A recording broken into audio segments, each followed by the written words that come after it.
नमस्कार. DaVinci या सॉफ्टवेअरमध्ये आपल्या प्रोजेक्टची सेटिंग काय असली पाहिजे, की आपण बघूया. चला. DaVinci हे सॉफ्टवेअर ओपन करून घेऊयात.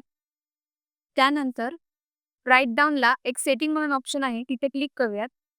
त्यानंतर टाइमलाईन रिझोल्यूशन आपली जी आहे तीच ठेवूयात. 90/20 x 1080 ही तशीच ठेवूयात. पिक्सेल ॲक्सेप्ट रेशो हा स्क्वेअरवर असावा आणि टाइमलाईन फ्रेम रेट ही 24 आहे. तर आपण ती 30 करूया सोशल मीडियासाठी. लेटेक फ्रेम रेट जो आहे तो आपण 50 ठेवूया.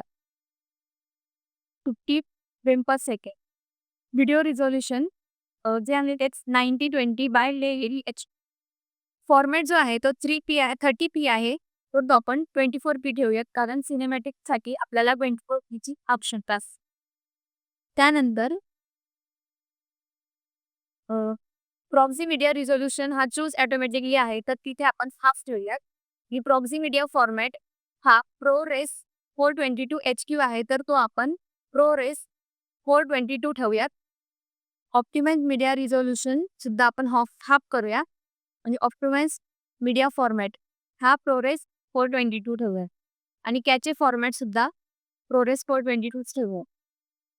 त्यानंतर proxy generation location, cache files location, gallery still location.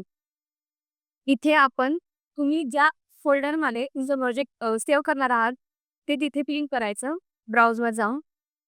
तर अशा प्रकारे आपलं जी आवश्यक सेटिंग आहे DaVinci सॉफ्टवेअरमध्ये ती तयार झालेली आहे आणि आता आपण ते सेव्ह करूया. जर तुम्हाला सुद्धा अशाच अनेक प्रकारच्या व्हिडिओची माहिती हवी असेल तर आमच्या चॅनलला सबस्क्राईब करा, फॉलो करा आणि लाईक करा.